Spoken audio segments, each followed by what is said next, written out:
Bueno, buenas tardes, buenas noches ya casi.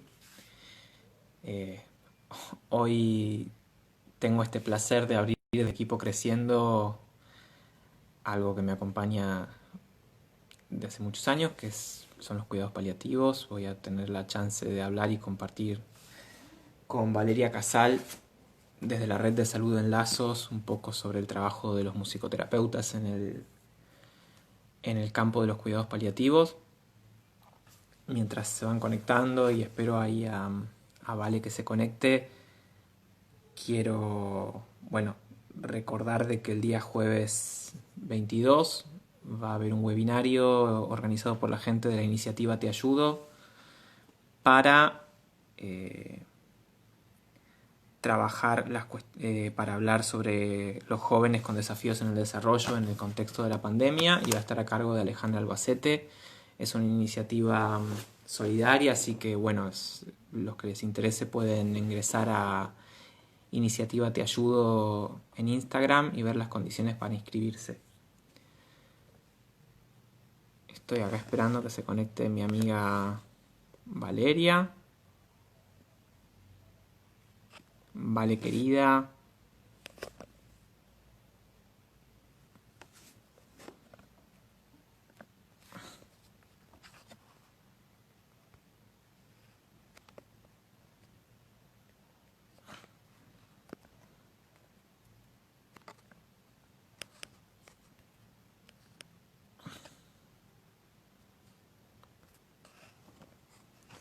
Vale. ¿Te me quedaste dormida?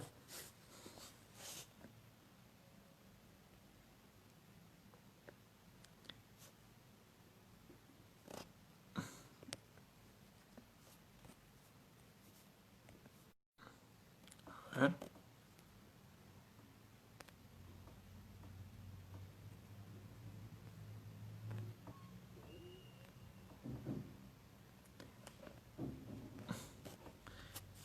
Vale.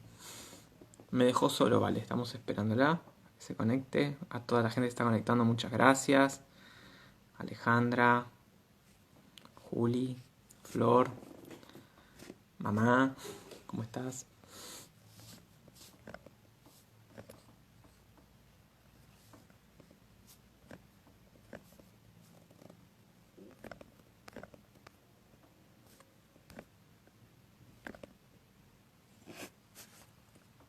Ahí está, Alejandra. Ahí está. Vale.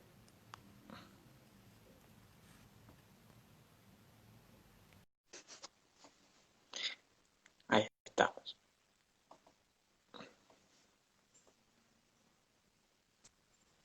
Ahí aparecí. Ahí te veo, vale. Pensé que te me había quedado dormida. Necesito tutorial. Un tutorial necesito cosas yo todavía. Mi amigo. Bueno, mira que hemos hecho vivos, vale, este año. Sí, pero me había ya. La RAM va bajando de información, va cayendo. Sí, así, sí, unos cuatro decimos, tal cual. Bueno, acércate un poquito más al celu que te escucho como lejos. Eso sí. ¿Y podés? Ahora, Ahora te sí, escucho ahora, mejor. Ahora te escucho mejor, bueno, sí. perfecto. Bueno, Para que no se vamos a vean las arrugas. pongamos un poquito en contexto por qué nos estamos juntando hoy, porque para los que no lo saben, la semana pasada fue el Día Mundial de los Cuidados Paliativos. eh, y bueno, fue un acontecimiento bastante importante en todo el mundo, hubieron un montón de actividades, de charlas. Nosotros decidimos atrasar un poquito más este encuentro, igual hubieron encuentros toda la semana, pero me parecía importante poner en contexto, ¿no? Queríamos hacer un poquito el encuentro porque queríamos dar la posibilidad de hablar un poquito de qué se trata hacer musicoterapia en el contexto de los cuidados paliativos. Así como no es novedosa la musicoterapia, tampoco es novedosa nuestras intervenciones en esos contextos y en personas que que tienen necesidades paliativas, ¿no? Ujú. Que por ahí es tal vez más importante que incluso estar hablando de estar en un equipo de cuidados paliativos, sino el cómo intervenir con personas que tienen necesidades paliativas y que requieren una visión desde los cuidados paliativos. Sí. Eh, Y bueno, también poco también historizar los cuidados paliativos, que son un movimiento que surge junto con el movimiento hospice a fines de la Segunda Guerra Mundial, con Cecily Saunders, principalmente siempre asociado a lo que fue atender a los pacientes que tenían cáncer o enfermedades mortales, si se quiere, pero que se fue extendiendo junto con el avance de las ciencias médicas a todo lo que implica la atención de la cronicidad y de la enfermedad progresiva, ¿no? Tanto en niños como en adultos. Y, Sí, y me parece por ahí importante también entender de que si bien son cuidados paliativos se puede requerir en cualquier momento de la vida, las necesidades paliativas o las poblaciones que requieren cuidados paliativos no son las mismas, no son las mismas formas de trabajar tampoco.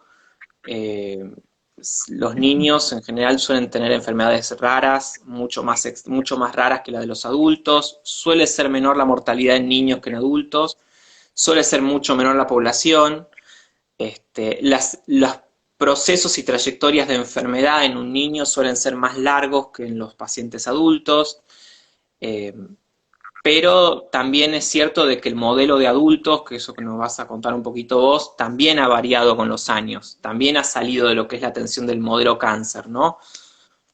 sí. Y la atención del modelo de geriatría.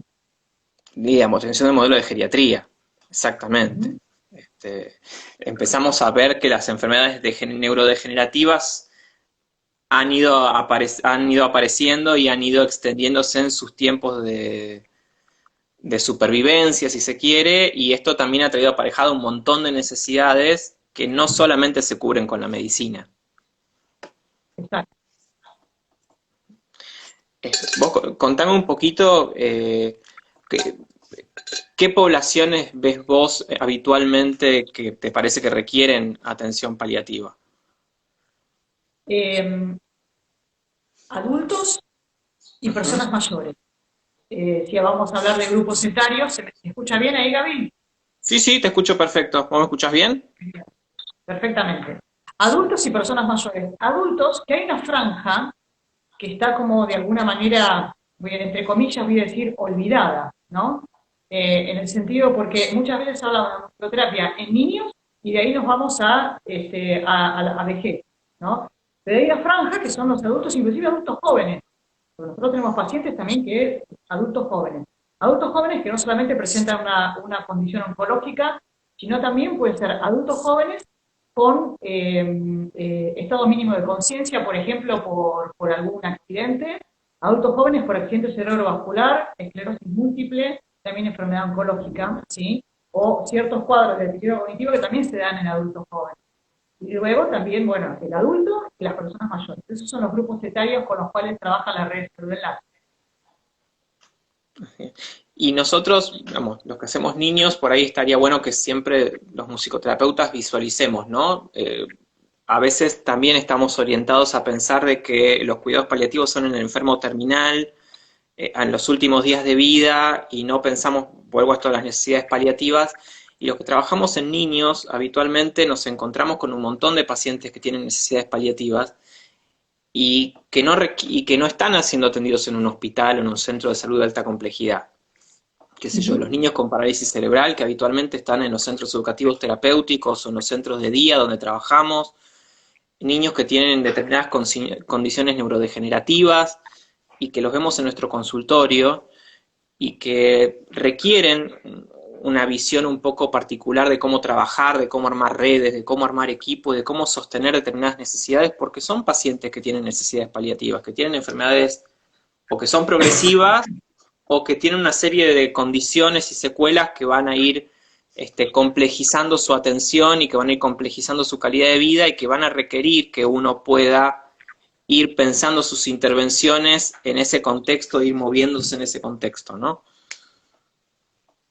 Sí, sí. Eh, y ¿Y vos también pensás poder... que vos pensás que hay como alguna modalidad atencional específica en niños? No, a ver, lo primero que yo quiero pensar es de que tenemos que poder empezar a pensar la intervención en el niño especialmente en el niño que requiere necesidades paliativas, más allá de lo que pasa en el tener que ir a un hospital a que sea atendido. Muchas veces en un hospital no tienen todas las prestaciones o todos los acompañamientos profesionales que se podrían tener de calidad y que serían requeridos, ¿no? Entonces me parece importante empezar a pensar otras modalidades de atención también, donde uno pueda empezar a construir red con el centro de tercer nivel, pero también poder atender en los primeros niveles de atención o en los lugares donde habitualmente ese niño vivencia la mayor parte de su vida. Sí, Y también en los domicilios, en las casas, que muchas pacientes tienen internación domiciliaria, pero otros pacientes que no requieren internación domiciliaria, pero aún así por ahí requieren intervenciones de otras profesiones para varias cuestiones, que van desde neurorehabilitación hasta trabajar muchos de sus aspectos que hacen a su subjetividad, a su expresividad, y a poder poner a jugar algo de en su discurso y en sus encuentros con los otros de todo esto que le toca vivenciar por su condición, ¿no? Y sí. que muchas veces se ve coartado por esto, porque no es un paciente que habitualmente esté en discapacidad, que tenga certificado de discapacidad, otras veces sí, pero otras veces está pensado de que ese niño va a un equipo de tercer nivel de atención y ahí debería recibir toda la atención, y eso no es cierto. Tampoco debería Ujú, ser por qué ser así. ujú. El hospital no tendría por qué dar todas las respuestas a las necesidades sanitarias. Eso es un desborde del uso del hospital. Sí, sí, tal cual, Y tal me cual. parece que eso también pasa en adultos, ¿no? Digamos, me parece que en el adulto esto es habitual también. Porque en el hospital va a atenderse con determinado equipo, ese equipo debería responder todas las necesidades. Y no es necesariamente así, ¿no? No, no. De hecho, bueno, nosotros trabajamos en lo que es consultorio, domicilios también, establecemos, bueno, de hecho también es algo que ahora en un ratito también me voy a explayar, que los musicoterapeutas coordinamos equipos interdisciplinarios. El Ujú. musicoterapeuta, dentro de lo que es cuidados paliativos, se inserta también como ámbito de salud en un equipo interdisciplinario. El musicoterapeuta también coordina equipos interdisciplinarios. Y trabajamos en consultorio, trabajamos en domicilio, ¿sí? En este momento, desde ya, ¿sí? Porque por ahí quizás a diferencia de los niños, nosotros todavía no hemos restablecido la atención, porque al trabajar con población, trabajamos con toda población de riesgo, entonces se atienden domicilios según los casos, y los consultorios todavía no se han restablecido por la emergencia sanitaria en la cual estamos viviendo, pero siempre y desde ya en comunicación con todos los equipos profesionales, aunque no sean nuestros, ¿cierto? Porque como vos, bueno, vos siempre explicás muy bien esto, Gaby, que se trabaja de una manera multiprofesional, o sea, que es la base y el fundamento del cuidado paliativo, ¿no? La Así es. interdisciplina y la multiprofesionalidad, ¿verdad? Sí. Primero quisiera hacer una aclaración que por ahí no le hicimos al principio. La red de salud en Lazos es una red de trabajo con personas adultas, algunas adultas mayores, otros adultos jóvenes. Es un equipo interdisciplinario también que trabaja en red. Sí. Muchas veces trabajas con equipos que están haciendo además internación domiciliaria, o sea que además trabajas con otros equipos y estás acostumbrada a tener que tener esta cintura de coordinar no solo tu equipo, sino otros equipos, o Ujú. tener que por lo menos coordinar intervenciones con otros equipos, lo cual es también una cintura bastante particular que uno tiene que aprender a tener. Eh, y justamente la idea de hoy era esto, ¿no? Poder mostrar cómo, a pesar de los matices en la atención por las diferentes edades o el rango etario, hay también un montón de cosas que sí compartimos los que trabajamos tanto en niños Sí. como en adultos, ¿no? Eh, y es esto importante, el trabajo en equipo y el trabajo en equipo interdisciplinario. Me parece que no se puede pensar las necesidades humanas sin lo interdisciplinario. Eh, Sí, tal cual.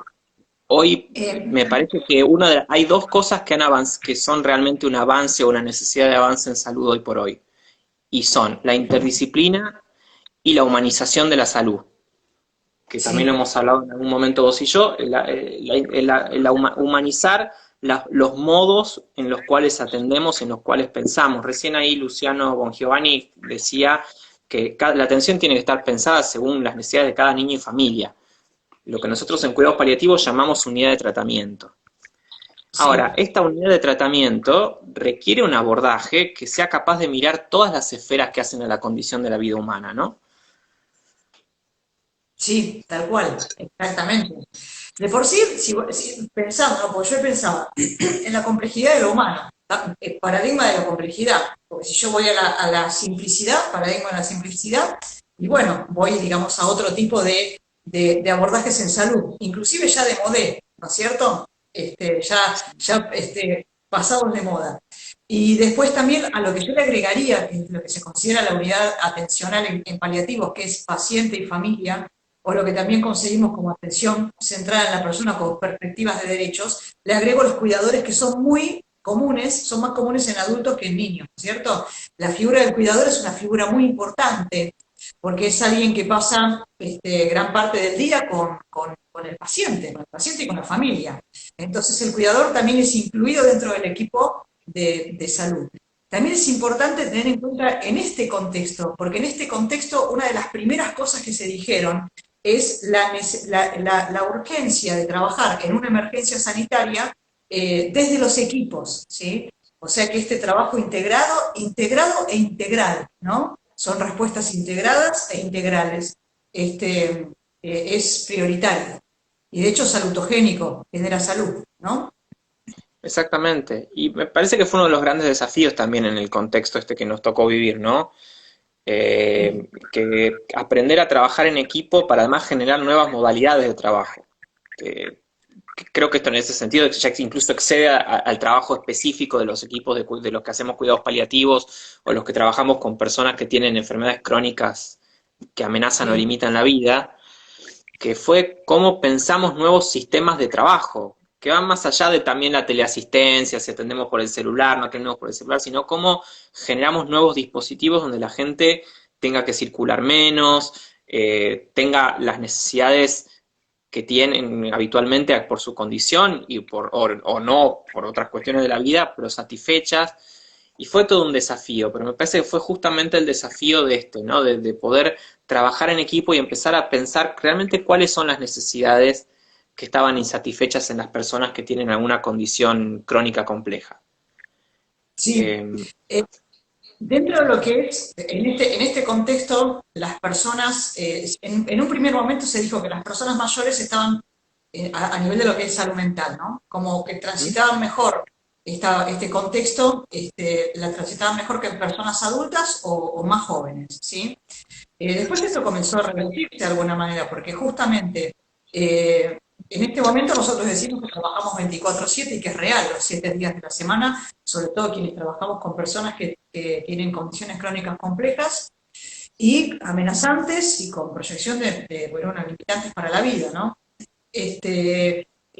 Se ha complejizado bastante porque son personas que tienen condiciones previas de salud. En este momento se está poniendo todo el foco en lo que es en una pandemia y hay otras situaciones de salud que atender, sobre todo estas. Y lo que hacemos cotidianamente es evaluar los posibles riesgos a nivel de toda la modalidad atencional, si va a ser presencial, en domicilio según qué urgencia, la teleasistencia.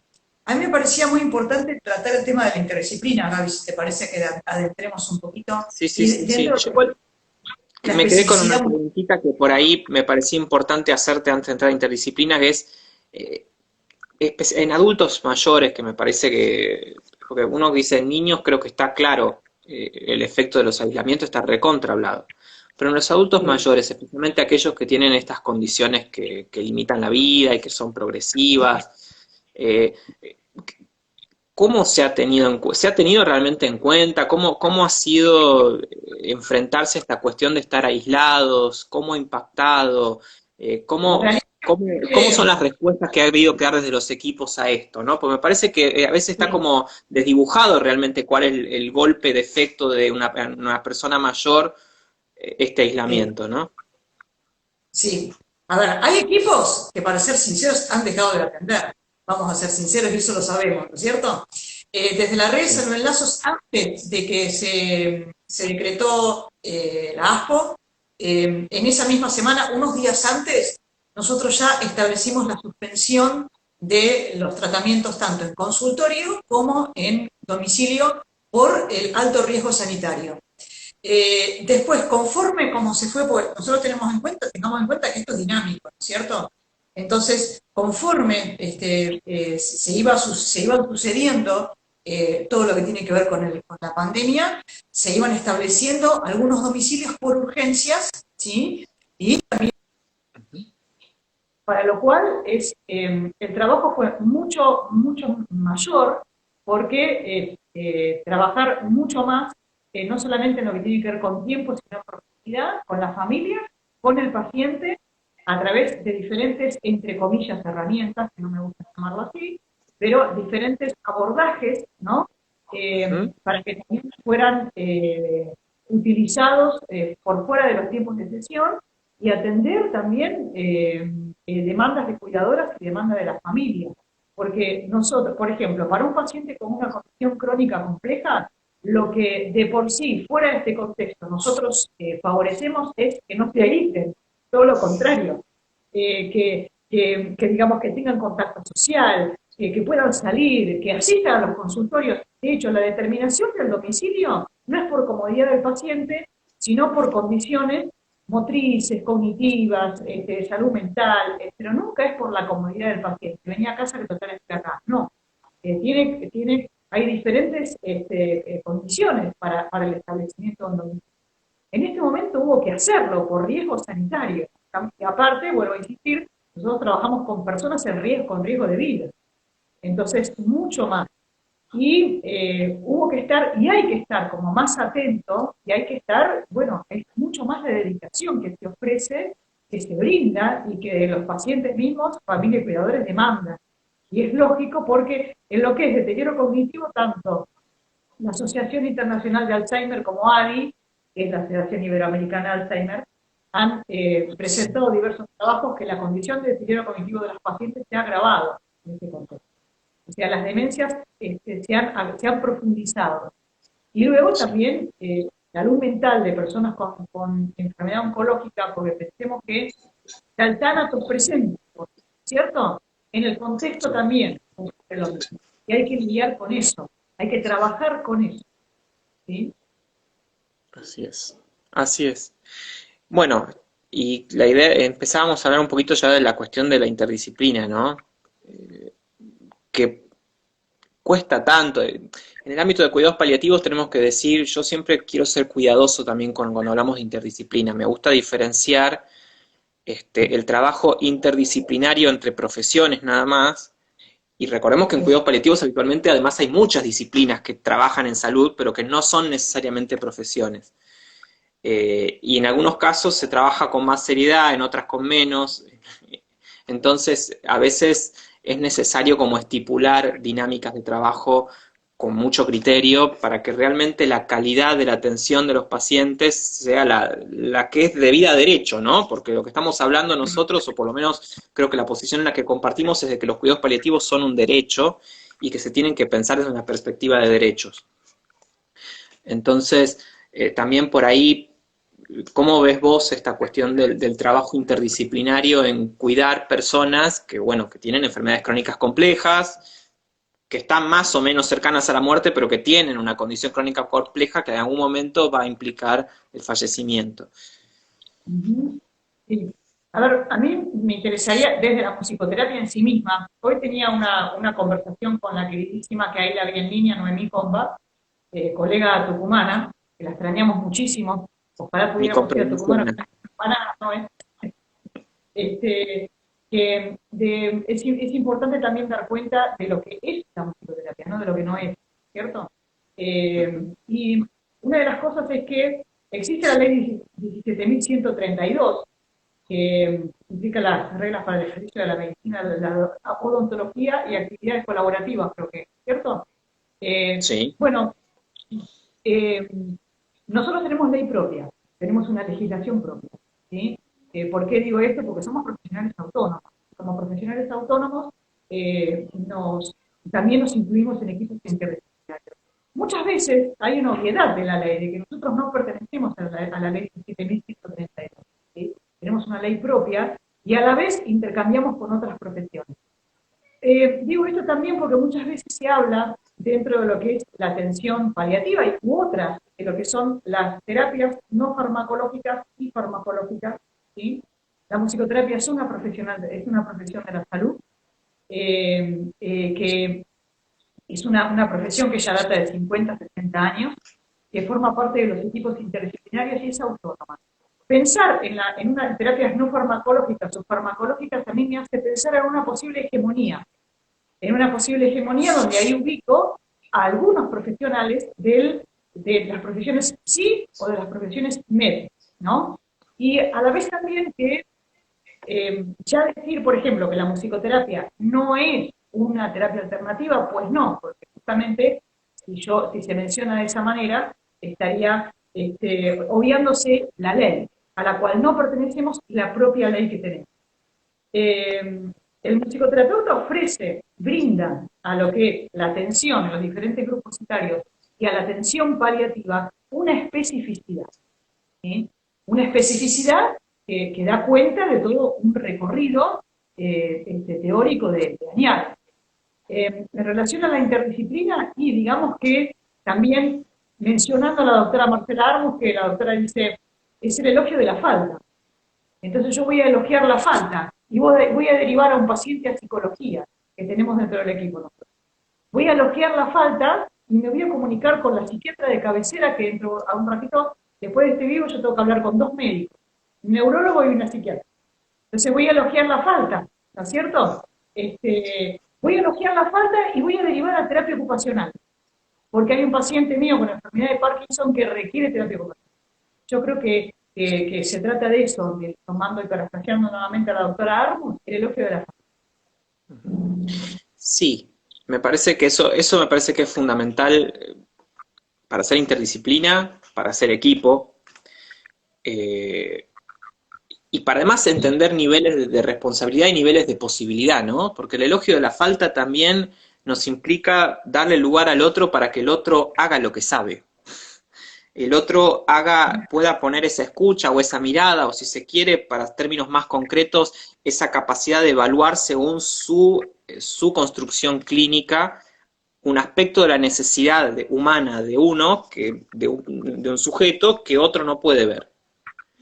Por Sí, ejemplo, cuando hablamos de dolor en cuidados paliativos, hablamos de dolor total y para su estudio lo dividimos en la dimensión social, la dimensión física, la dimensión espiritual. Bueno, la realidad es de que también hay aspectos de esas dimensionalidades que requieren que haya algo de la escucha específica y de la capacidad específica de intervención.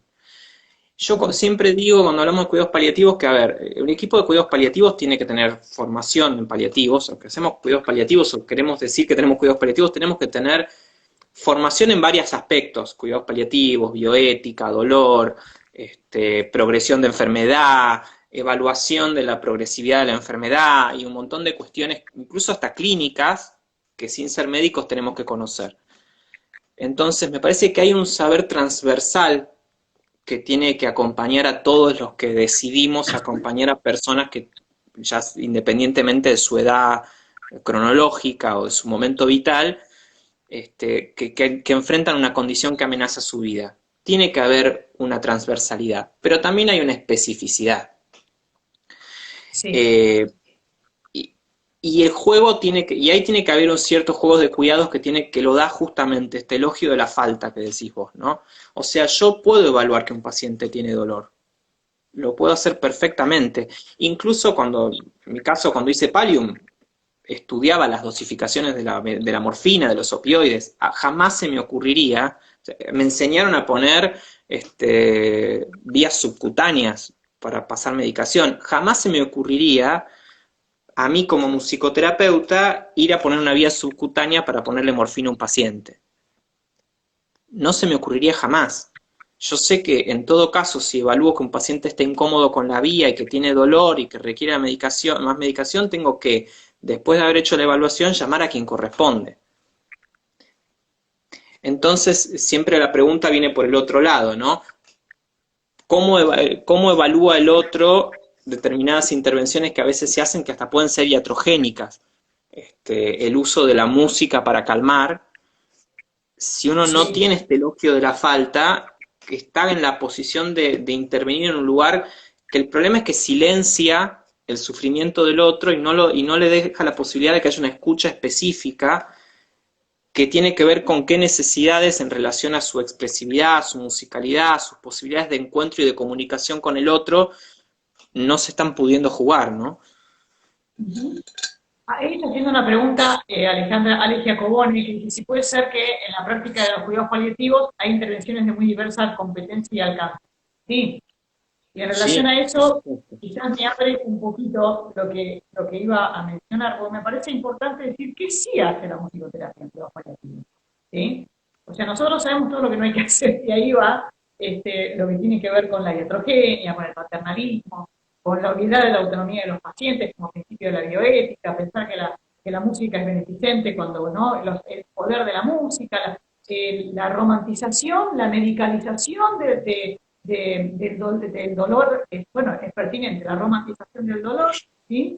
Y el dejar de pensar que la música va a aliviar un dolor, ¿no? En todo caso lo va a tramitar, y lo va a intentar tramitar, va a hacer un intento de abordaje, intención de tramitación. Va a dar la Y posibilidad de tramitar de otra forma algo que no se está pudiendo tramitar en relación al dolor exactamente, total, ¿no? Va a generar otro puente, si se quiere. sí, Ot- sí, exactamente. Y también me parece esto en relación al dolor, por ahí en personas, tanto sea personas al final de la vida, y eso ya va netamente a lo que es el cuidado paliativo, y personas que, aunque no sean final de la vida, lo que es el proyecto vital. ¿Sí? Proyecto vital es algo súper importante y es algo que netamente desde la musicoterapia, eso es algo que se trabaja. Yo siempre lo pienso como, eh, porque de por sí siempre trabajamos con algún proyecto, ¿no? Entonces yo ahí podría llegar a pensar que el proyecto vital, en tanto lo concreto de una persona con una condición crónica amenazante o limitante para la vida, es lo concreto, es lo cercano a lo real, es la posibilidad de la muerte, algo estático. Entonces, yo por ahí yo podría llegar a pensar en un proyecto que tenga que ver con algo estético, más no por su artisticidad, ¿entiende? Sino, en todo caso, también que implique una escucha, que implique la escucha de ese decir de ese paciente. Y la escucha de ese decir de ese paciente inclusive puede llegar a ser el silencio, ¿sí?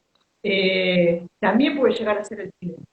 Eso me parece que es fundamental, como tramitar algo de ese proyecto vital, o inclusive, porque muchas veces se dice lo pendiente. Hay muchos pacientes que lo traen, las cosas que les quedan pendientes.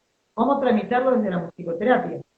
Y ahí yo voy a dos constructos fundamentales y tomándolo de las competencias, que es netamente competencia del musicoterapeuta, que es la musicalidad y la música, y ahí voy a tomar algo que yo he trabajado, que es la música como proceso identitario. Entonces nosotros vamos a trabajar netamente con esto, con la musicalidad y la música como proceso identitario. Pensando, eh, otra de las quizás cuestiones erráticas es que nosotros trabajamos con lo paraverbal o lo preverbal. No, porque de esa manera estaríamos dando lugar a la palabra en tanto su ausencia. ¿Sí? Hay Exactamente. algo que es fundamental y fundante que fue la musicalidad. Y ahí voy a tomar un constructo elaborado por Giacobone, Ale Giacobone y por Luciana Di Castro, que fue la musicalidad primordial, ¿no? Como esos modos primeros, que en todo caso sobre los cuales después se va a apoyar la palabra. Nosotros trabajamos con eso, con la musicalidad en tanto lo relacional, lo comunicativo, con la intersonoridad. Vamos a trabajar con la música como objeto, ¿sí? Sí, dentro de lo que es un acervo cultural, la música que dicen que es de todos, pues sí es de todos, pero nosotros no le vamos a dar ese valor cultural. Nosotros vamos a trabajar con esa música, canción puede ser también, en tanto proceso, parte del proceso identitario de esas personas. Le vamos a brindar un espacio de un decir, que es un decir que en todo caso fue antes de la palabra, porque fue lo que lo fundó. Y lo que dijiste del dolor, y ahí vuelvo a nombrar a Ale, porque estamos trabajando nosotros con Alejandra Giacobone lo que es la voz y el cuerpo en la clínica, pues vamos a trabajar con la voz y el cuerpo en la clínica, y en este aspecto, en lo que es el cuidado paliativo, la voz y el cuerpo en el dolor, ¿no? La voz y el cuerpo, vamos a trabajar con el cuerpo, ese cuerpo que se va perdiendo, lo que muchas veces llamamos esquema corporal, todo ese registro, toda esa connotación y la representatividad en una condición neurodegenerativa, por ejemplo, o en una condición oncológica, cómo se va perdiendo ese cuerpo. Eso es un trabajo netamente del musicoterapeuta que quizás en interdisciplina con otras profesiones o disciplinas como la psicomotricidad, por ejemplo, pero la voz y el cuerpo indicado, eso es algo de competencia netamente del musicoterapeuta que le puede brindar a la interdisciplina. ¿Sí? ¿Se comprende? Sí, y acá quisiera primero hacer una aclaración en el tema del cuerpo, porque por ahí nos está escuchando gente que no es muy del área psi, que me estaría bueno aclarar. Cuando hablamos de cuerpo, nosotros no hablamos del cuerpo solamente como organismo o como sistemas de Sí. organismos que funcionan en conjunto, sino también cómo esos organismos funcionan en relación a una historia, a una serie de experiencias vitales que le permiten dar sentido a ese organismo. Y en ese sentido también quiero marcar una cuestión muy importante en relación a la musicoterapia. Nosotros trabajamos generando experiencias. Lo que nuestra Sí. escucha propone es la posibilidad de generar una experiencia donde se vehiculicen muchas de estas cuestiones que estamos viendo, que justamente como decís vos, no es preverbal, no es antes de la palabra, es porque la palabra no alcanza a abordar la implicancia del sufrimiento humano, no alcanza a poder decir y hablar solamente de todo lo que sufre un ser humano. Ni hablar en el caso de los niños, como en mi caso, donde la palabra no es el principal recurso que tiene un niño para comunicar su sufrimiento, jamás. Y en el caso de los adultos, especialmente con el avance de la enfermedad, no solamente con las personas que tienen deterioro cognitivo por una demencia, en el avanzar de la enfermedad, uno ve eso también en los adultos, incluso en los adultos con cáncer. La palabra no alcanza a cumplir la posibilidad de vehiculizar algo de ese sufrimiento que está ahí encallado en ese cuerpo y que también se hace dolor, y por eso hablamos de dolor total, ¿no? Este, y yo pensaba mucho, estuve leyendo mucho esta semana mientras preparaba algunos materiales para un curso de paliativos, lo importante lo que refieren los mismos pacientes en relación a la posibilidad de utilizar la voz, de tocar, de escuchar música y de compartir con otros. Y en todos los casos lo que uno vislumbra es la importancia de estas experiencias, ¿no? No está en la música la cuestión, sino en la experiencia que uno vehiculiza a través justamente de nuestra escucha, ¿no? Sí. A mí hay una palabra que siempre me gusta que es albergar. Nosotros brindamos un espacio que es para albergar voces, albergar cuerpo, albergar ese dolor. El encuadre musicoterapéutico con cuidados paliativos yo considero que tiene que ver con eso. Recuerdo, se me vino en este momento a la memoria un caso de un paciente músico, donde él a veces tomaba rescates de morfina en el consultorio, ¿no? Eso también se albergaba, porque era la representación de un dolor que se sentía y era evidente. Entonces también la posibilidad de brindar esa escucha también, porque lo que se escucha, se puede escuchar el dolor también, ¿sí? Y, y también en relación porque a veces se pregunta el para qué. ¿Y para qué si total el deterioro cognitivo, bueno, no siempre avanza una demencia, ¿no? Pero la demencia es neurodegenerativa. La enfermedad de Parkinson también, luego de que termina lo que se llama la luna de miel del Parkinson, ¿no? Por ejemplo, es en este momento donde más se puede establecer diferentes tratamientos con respuesta, bueno, y aquí las esclerosis, etcétera, ¿no? Y algunas enfermedades oncológicas. También se trata de albergar el cuerpo, albergar la voz y albergar el padecimiento humano relacionado a esta voz y a este cuerpo que está transitando este momento de la vida, donde requiere una atención paliativa, ¿sí? Ujú. Sí, justo ahí leía que Alejandra ponía esta frase que ella escribió en hace bastante, que es que el organismo deviene cuerpo por la experiencia de la musicalidad, y me parece que es justamente esto, ¿no? Lo que uno busca es vinculizar esta musicalidad donde aparece el cuerpo, donde se construye cuerpo, y se construye el cuerpo con una escucha particular que es la que estamos ofreciendo. Hoy me pasaba, por ejemplo, con un paciente, también esto decías vos, ¿no? Albergar, ¿no? Yo tengo una paciente con una parálisis cerebral severísima que estaba atendiendo hoy por videollamada y que en un momento dado yo establezco como una serie de pautas, de rutinas de la sesión para ayudarla también a ordenarse temporalmente y siempre el cierre de las sesiones con una canción que ni siquiera es una canción infantil, es una canción que a mí me gusta y que por las texturas sonoras que usa, que eso me parece muy interesante como una forma de alojar un cierre. Y hoy, por ejemplo, empezó a pasar que esta paciente empezó a hacer sonidos con la cánula mientras cantaba la canción, acompañada de su mamá, porque yo estoy de este lado de la pantalla, y pensaba lo que fue esa experiencia para la mamá de esta paciente, diciendo, no sabes lo que fue escucharla hacer sonidos con la voz, por la cánula, mientras vos tocabas, que es la primera vez que pasa en varias sesiones esta situación.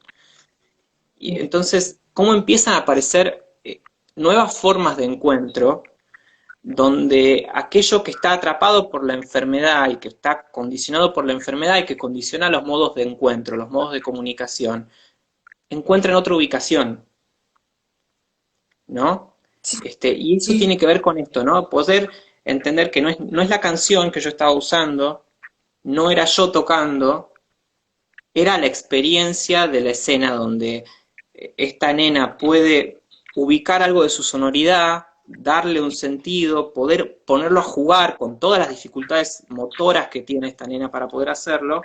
Una mamá que también puede dar sentido a eso, que, que lo recibe como un mensaje para ella y para la situación. ¿Cómo se puede construir toda esta escena, no? Entonces tiene que ver con esto, poder escuchar la necesidad, darle un tiempo, sostener una intervención, contextualizarla y no ponernos en esta idea simple de pasividad donde yo estoy tocando. No, no, no, yo no estoy tocando, yo estoy buscando generar una experiencia para que el otro tome un sí. rol activo en esa experiencia. Ujú. Sí, me parece muy interesante y quizás en lo que es, también se da en clínica de niños, seguro, ¿no? Pero lo que se da también en clínica de adultos, porque más allá de construcción de cuerpo, si yo voy a pensar en algo neurodegenerativo o una condición que va siendo cada vez más potencialmente limitante o amenazante para la vida, voy a pensar en este constructo de lo que es el cuerpo perdido. Y ahí, si bien no voy a entrar en conceptos psicoanalíticos, pero siempre me pareció muy claro los tres registros de Lacan, que hablaba de el cuerpo imaginario, cuerpo simbólico y cuerpo real. Entonces yo lo voy a pensar desde lo simbólico, lo que tiene que ver con mediatizado, el lacaniano dice el lenguaje. Yo voy a hablar de otras formas de lenguaje, en este punto voy a decir la musicalidad, ¿no? Porque la voz, el cuerpo, lo que ha sido fundante, ¿no? Cuerpo, mucho más allá del órgano, como recién aclaraste y aclaró Ale.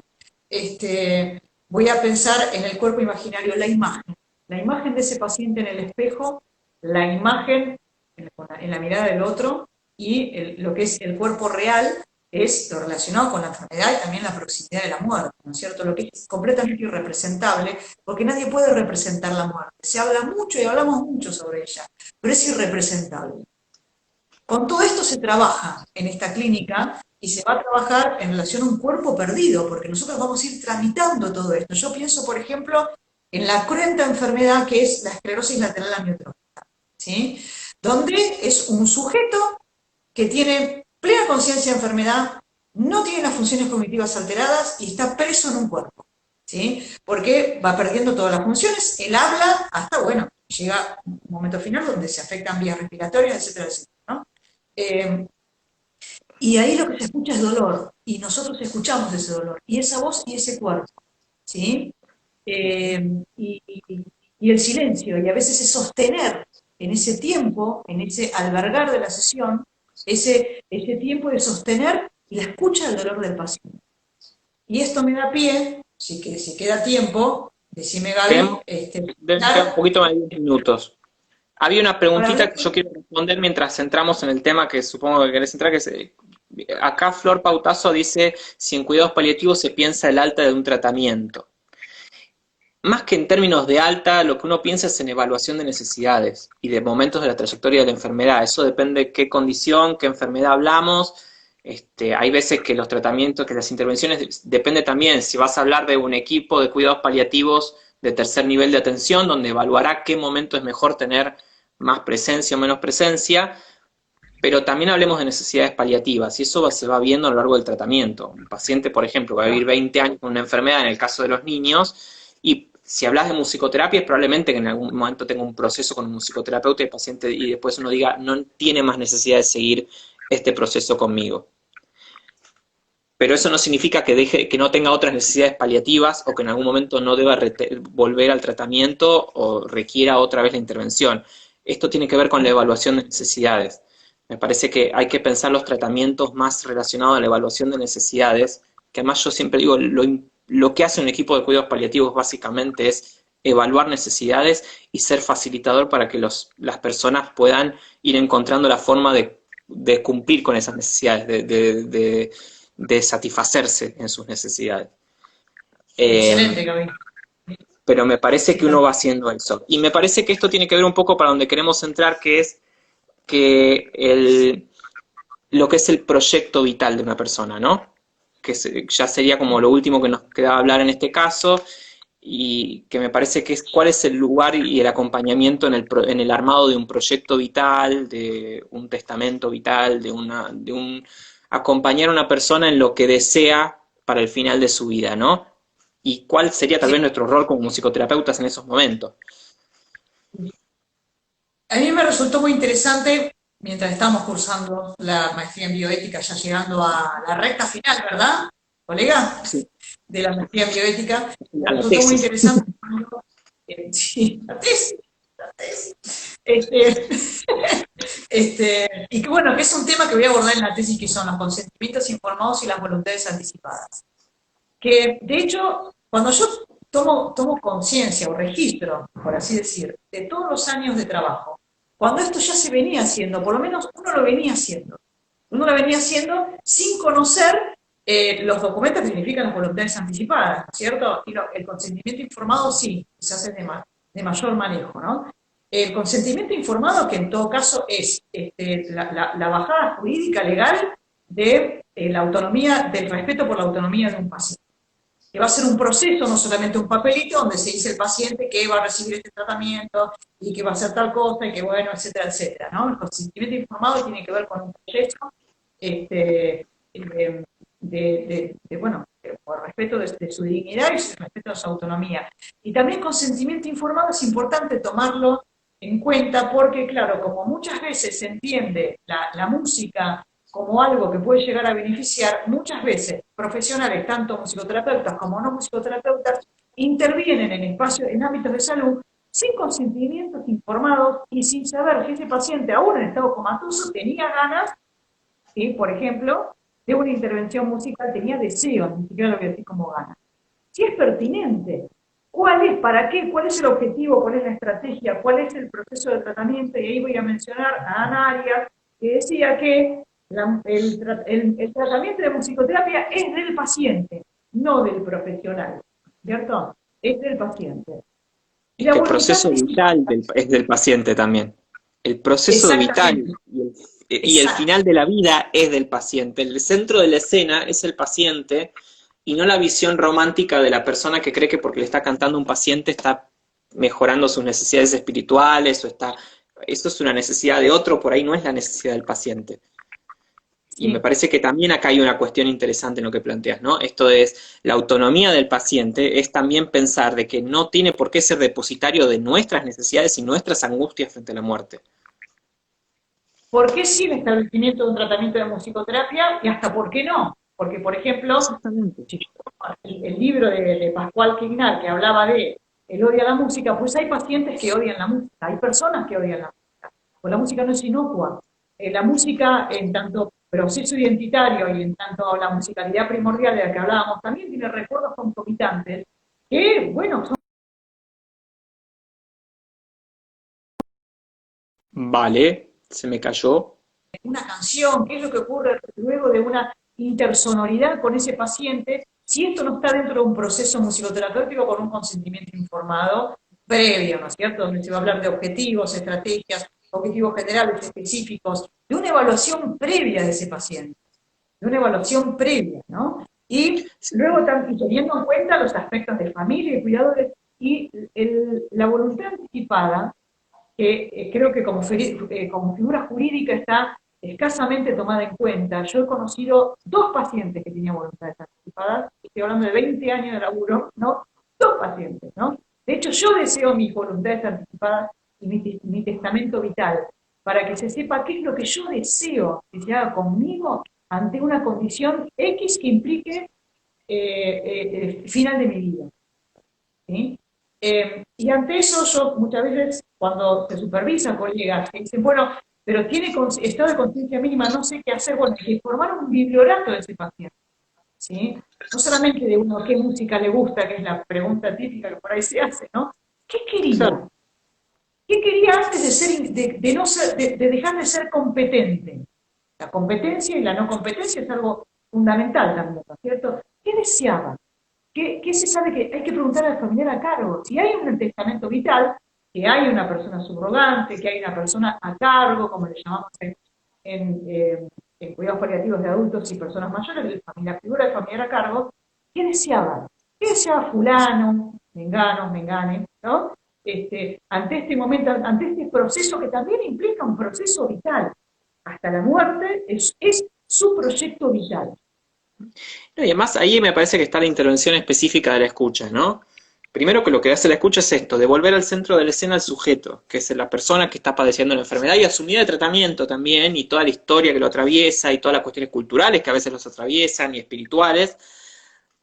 Pero además de eso, es la posibilidad de escuchar en esta comunicación no verbal que decimos, en esta musicalidad de ese ser que está al final de su vida, donde también nos va a poder decir, si uno sabe evaluar sus necesidades, si realmente requiere que nosotros estemos ahí y para qué. Porque además una de las grandes capacidades que tiene que tener un musicoterapeuta en su escucha es la posibilidad de hacer silencio y acompañar en silencio. Y me parece Sí. fundamental el poder entender esto y enseñar esto al equipo. Enseñar el valor del hacer silencio. El por qué un musicoterapeuta puede estar en silencio en una sesión y no tocando. ¿Por qué? Porque no es la música ni el sonar de uno, ni la expresividad de uno lo que importa. Es la del otro. Sí.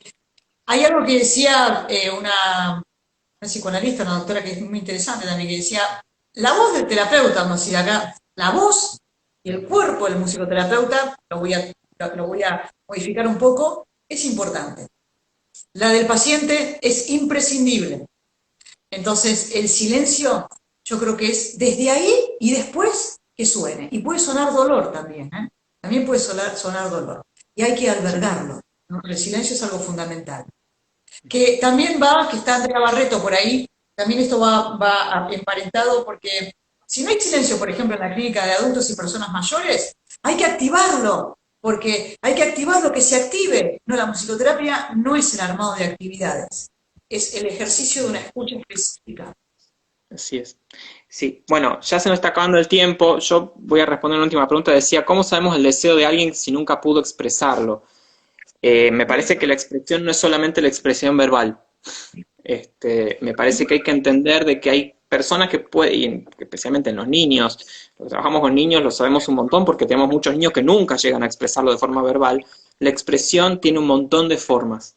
De hecho, el ejercicio de la autonomía a veces es en relación y en vínculo.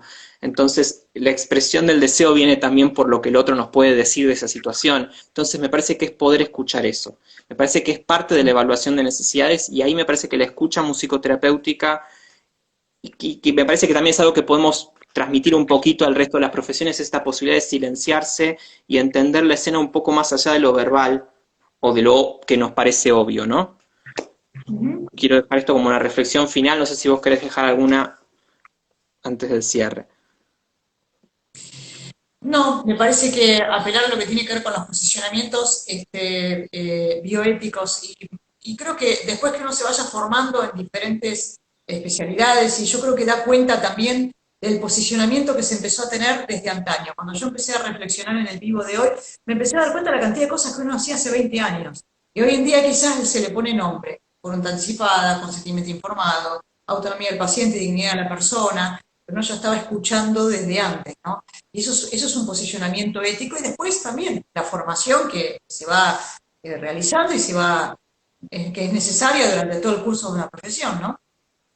Así es, así es.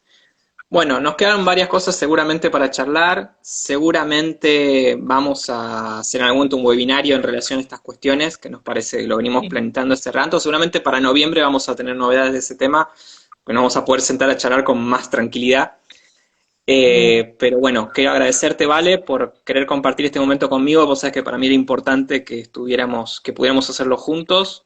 Te lo digo siempre sí, porque me parece que tenemos que llevar y mostrar todo lo que uno puede ofrecer en este campo de los cuidados paliativos, que además me parece que es realmente lo que está modificando la visión en la salud, ¿no? sí. Lo que nos da otra misión de lo que hay que hacer en salud. Así que te Sí. agradezco un montón, Vale, A a vos, todos los que Gabriel. participaron. A todos los que Y estuvieron ahí, muchísimas gracias. Yo los veo poco, no veo los comentarios, no sé qué hice hoy. Necesito sí, sí, alguien que... Barreto, Pero dejo el comentario de Barreto al final que dice, les musicoterapeutas tenemos la posibilidad de escuchar lo que se desea, expresa, lo que desea y expresa el sujeto expresivo estético, esa es nuestra tarea. Perdón, André, bien, André, si no lo leí del todo bien, pero bueno, gracias a gracias. todos los que estuvieron y seguramente nos volveremos a encontrar. Un besito, Sí, vale, cuídate, buen fin de semana. vos también. Gracias. Adiós.